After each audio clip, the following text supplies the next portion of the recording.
अमित एक गरीब किसान था। उसका दुनिया में कोई भी नहीं था सिवाय उसके दो दोस्तों के, जिनका नाम हीरा और अनंत था। बड़ी मुश्किलों के बाद अमित की एक लड़की सिया से शादी तय हो जाती है। वो दिन रात कड़ी मेहनत करके अपनी शादी के लिए पैसे जमा करता है, मगर मुसीबतें तब आती हैं जब उसकी सारी मेहनत बारिश की वजह से बर्बाद हो जाती है। आइए देखते हैं कि कैसे एक गरीब बारिश में अपनी शादी कर पाएगा। अमित अपने दोस्तों के साथ लड़की देखने जाता है। तब उसके होने वाले ससुर उससे कहते हैं, देखो अमित बेटा, हमारी बेटी लक्ष्मी है, लक्ष्मी, उसमें कोई भी कमी नहीं है।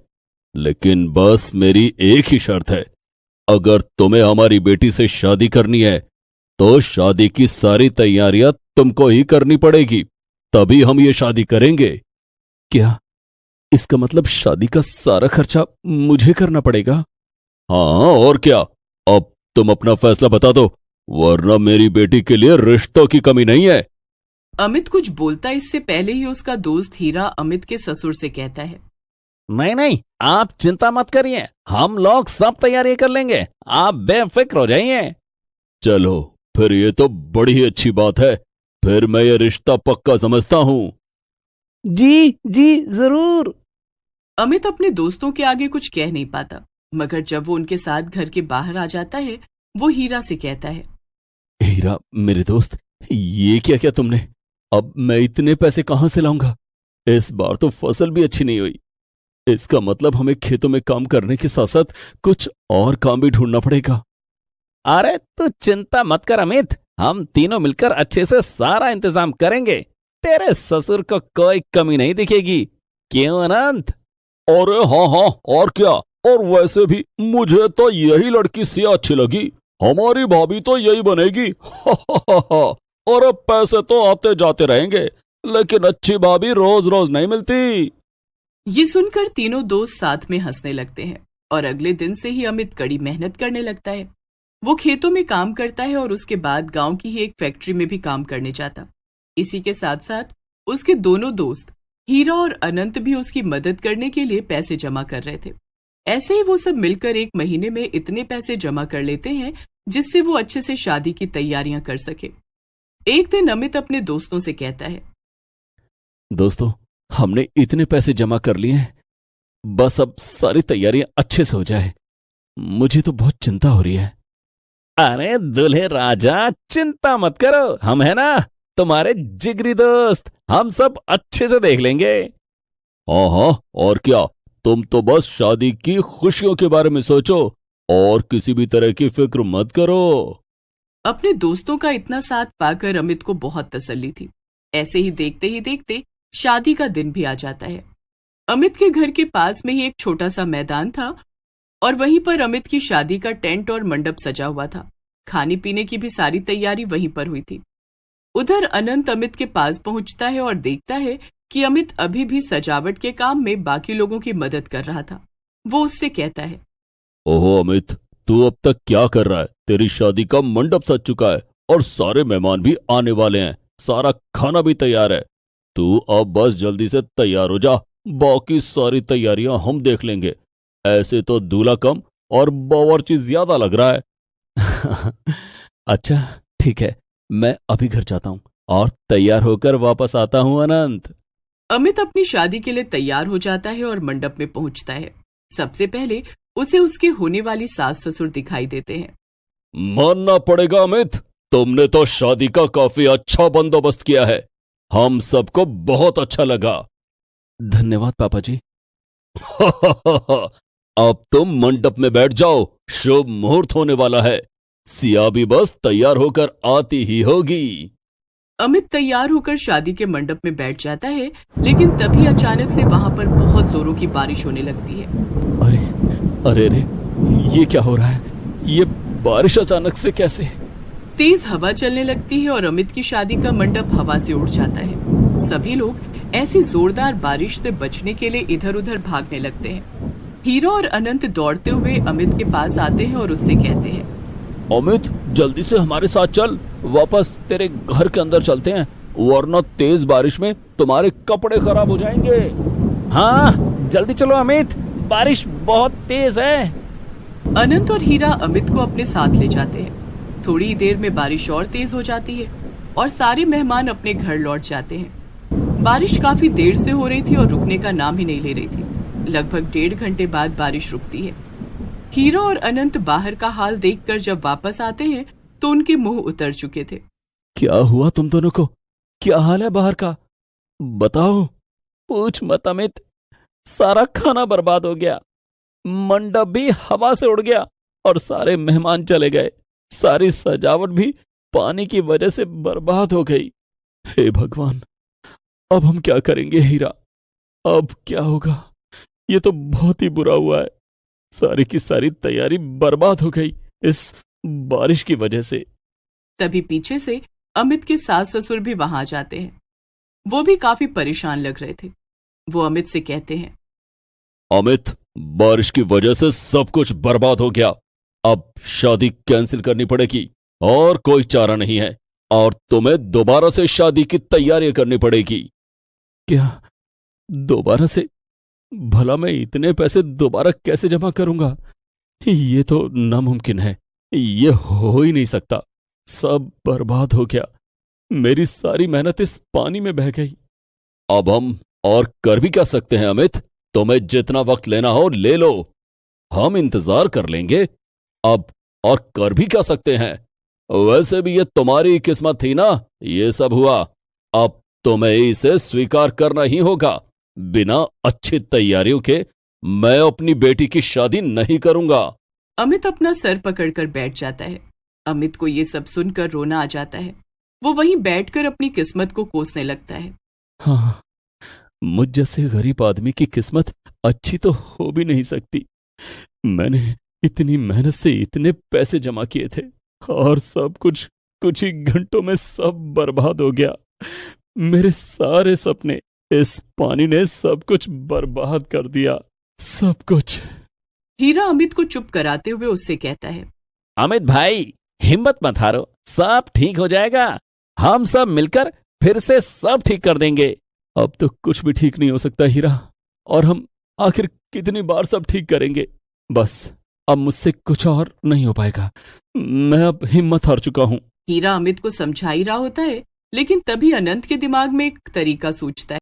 वो वहां खड़े सभी लोगों से कहता है, अमित भाई, चिंता मत करो, शादी होगी और आज ही होगी। सब लोग मेरी बात सुनो। मेरे पास एक बहुत अच्छा तरीका है जिससे कि हम ये शादी आज ही करवा सकते हैं। ये सुनकर अमित चौंक जाता है और उसके साथ साथ वहां खड़े उसके सास ससुर भी चौंक जाते हैं। क्या? मगर कैसे? ऐसा कैसे मुमकिन है अनंत? अब भला ये कैसे मुमकिन है? इतने कम समय में वापस से बाहर तैयारियां करना तो नामुमकिन है। मुझे तो कोई भी रास्ता नजर नहीं आ रहा है। नहीं, हम तैयारियां बाहर नहीं करेंगे तो फिर क्या करोगे तुम लोग? आप सब यहीं रुकिए, मैं और हीरा बाजार होकर अभी वापस आते हैं, बस थोड़ी देर। इतना कहकर अनंत हीरा को लेकर वहां से चला जाता है। अमित और उसके सास ससुर उनका इंतजार करने लगते हैं।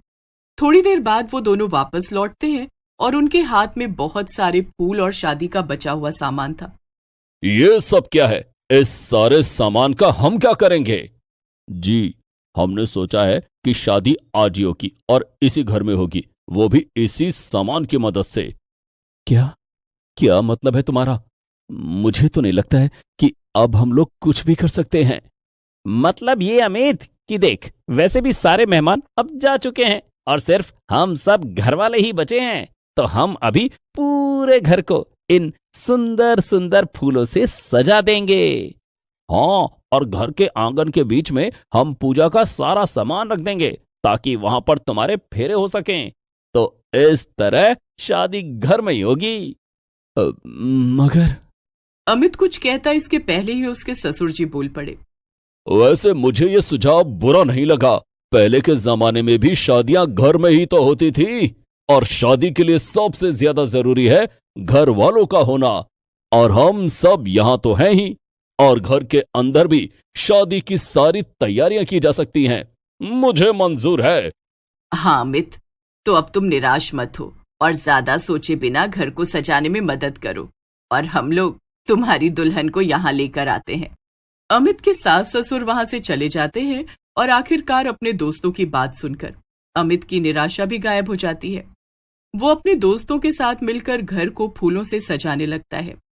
वाकई में दोस्तों, घर को फूलों से सजाने का आइडिया तो बहुत अच्छा था। पूरे घर में फूलों की खुशबू ही खुशबू है। अमित, आखिर आइडिया किसका था?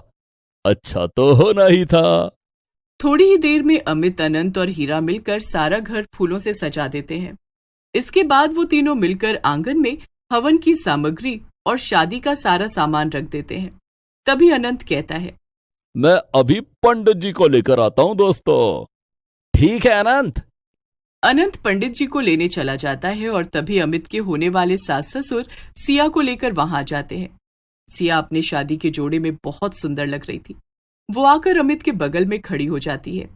अरे सिया भाभी, आप तो बहुत सुंदर लग रही हैं। सचमुच में एकदम सीता माता लग रही हैं। दोनों की जोड़ी बिल्कुल राम सीता जैसी। सभी लोग हंसने लगते हैं और इतने में अनंत पंडित जी को लेकर वहां पहुंच जाता है। लो, अब पंडित जी भी आ गए। अब शुभ मुहूर्त निकले, उससे पहले ही शादी हो जानी चाहिए। हाँ हाँ, बिल्कुल। फिर क्या था, इतनी मुसीबतों के बाद भी गरीब अमित की शादी सिया से हो जाती है। बारिश उसका कुछ भी नहीं बिगाड़ पाती। इसीलिए कहते हैं कि हमेशा सकारात्मक सोचना चाहिए और अंतिम समय तक कोशिश करते रहना चाहिए।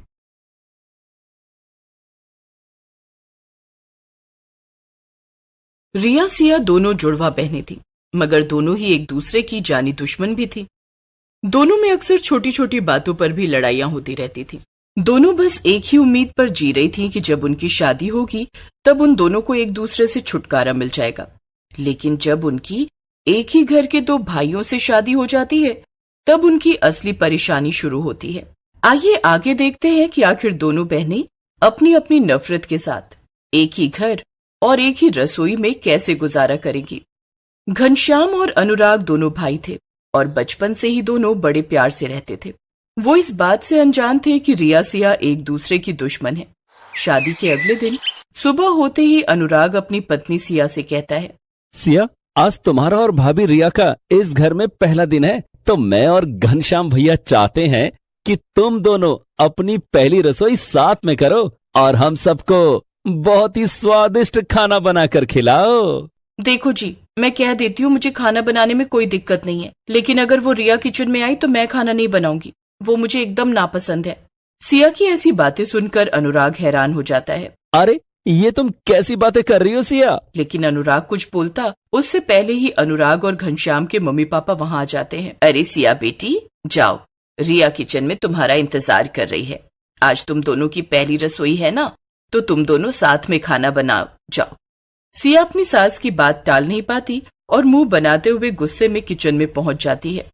वहां रिया पहले से ही खीर बना रही थी। ए रिया, हट जा यहाँ से, पहले मैं सबके लिए दही खिचड़ी बना दूं, फिर आकर खीर बनाना।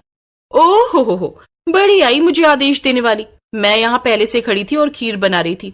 तू बाद में आई है तो चुपचाप इंतजार कर, समझी? सिया को गुस्सा आ जाता है और वो रिया को पीछे धक्का देकर खुद गैस पर कुकर चढ़ाने लगती। तेरी इतनी हिम्मत, तूने मुझे धक्का दिया? रुक, अभी बताती हूँ तुझे।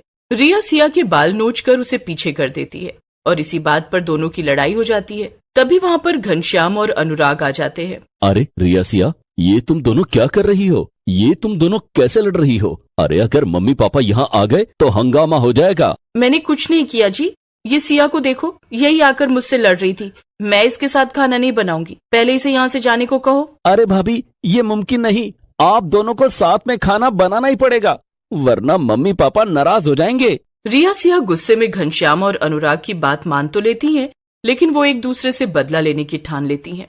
खिचड़ी बनाते वक्त सिया सोचती है, इस रिया को तो मैं अभी बताती हूँ, इसकी खीर में मैं नमक मिला दूंगी, फिर तो किसी को भी इसकी खीर पसंद नहीं आएगी, सबको सिर्फ मेरी मसाला खिचड़ी पसंद आएगी। वहीं दूसरी तरफ रिया सोचती है, जैसे ही ये सिया 2 मिनट के लिए बाहर जाएगी ना, मैं इसकी खिचड़ी में शक्कर मिला दूंगी, फिर आएगा मजा, जब सब इसकी खिचड़ी को नापसंद करेंगे और मेरी खीर की वाह वाह करेंगे।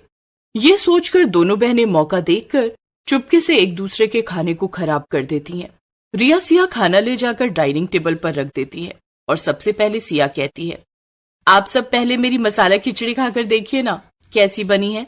हाँ हाँ बहू, अभी खाकर देखते हैं। जैसे ही सब लोग सिया की खिचड़ी खाकर देखते हैं, सब एक साथ उसे उगल देते हैं। अरे बहू, ये क्या बना दिया? ये मसाला खिचड़ी है या शक्कर वाली खिचड़ी? सिया कुछ समझ पाती उससे पहले ही रिया बोल पड़ती है। क्या सिया तू भी?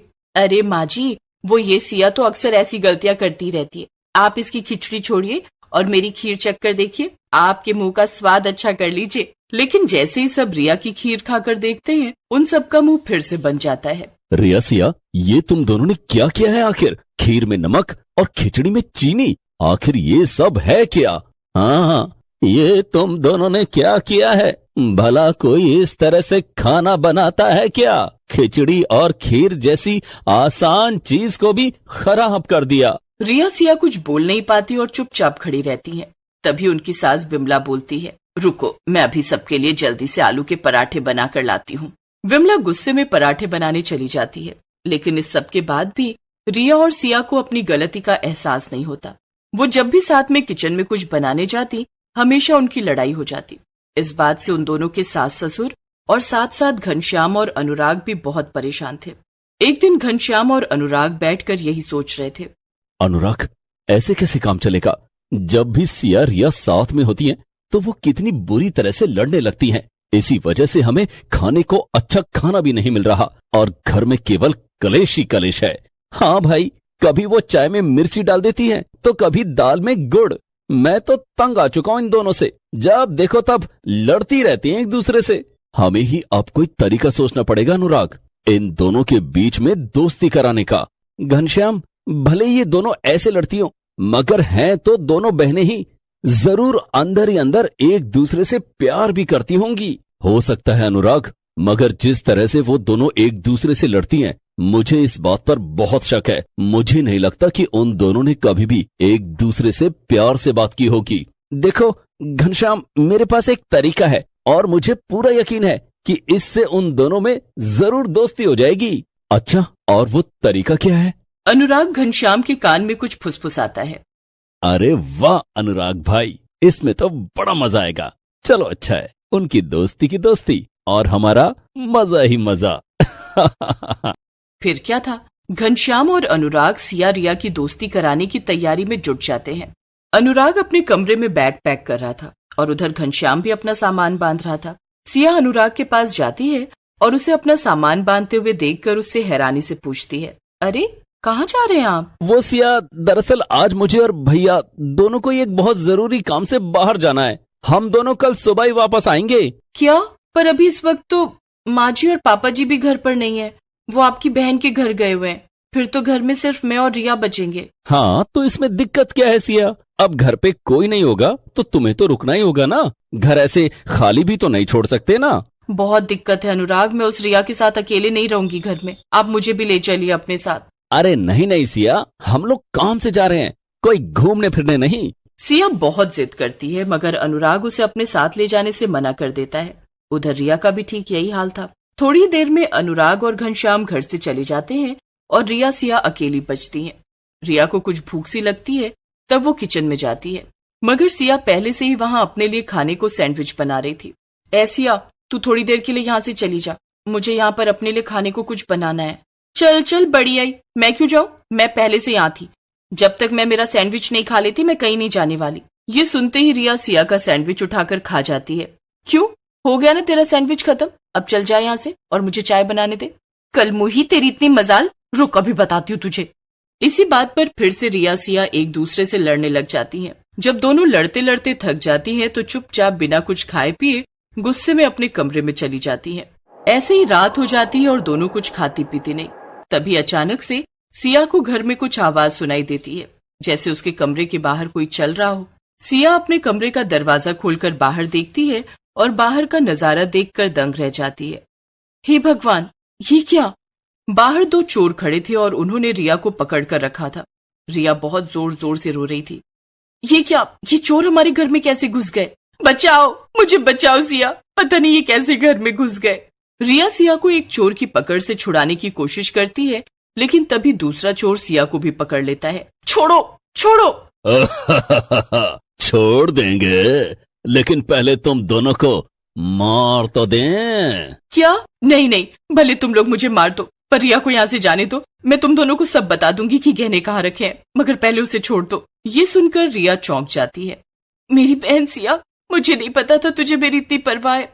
तुम दोनों चोर मुझे मार दो, मगर मेरी बहन को छोड़ दो। नहीं नहीं, उसको छोड़ दो। सिया रिया फिर से इसी बात पर झगड़ने लगती है, लेकिन तभी कमरे की लाइट्स ऑन हो जाती है। सिया रिया ये देखकर हैरान रह जाती है कि वहां पर उनके सास ससुर खड़े थे और हंस रहे थे। क्या? मम्मी पापा, आप यहाँ क्या कर रहे हैं? यहाँ चोर है, आप यहाँ से चले जाइए। हाँ, वरना ये आपको भी मार देंगे। वो दोनों चोर नहीं हैं, बल्कि तुम्हारे पति घनश्याम और अनुराग हैं। जरा इनका मास्क हटाकर देखो। रिया सिया ये सुनकर चौंक जाती है और तभी दोनों चोर उन्हें छोड़ देते हैं और अपना मास्क भी हटा देते हैं। हाँ, ये दोनों हम ही हैं। रिया सिया, ये तो बस तुम दोनों बहनों को मिलवाने का एक छोटा सा मजाक था। घनश्याम जी, भला ये कैसा मजाक था? ये कोई मजाक करने का तरीका हुआ भला? हाँ, आप दोनों को पता भी है कि हम कितना डर गए थे। आपको हमारे साथ ऐसा मजाक नहीं करना चाहिए था। डर के मारे मैं तो अभी तक कांप रही हूँ।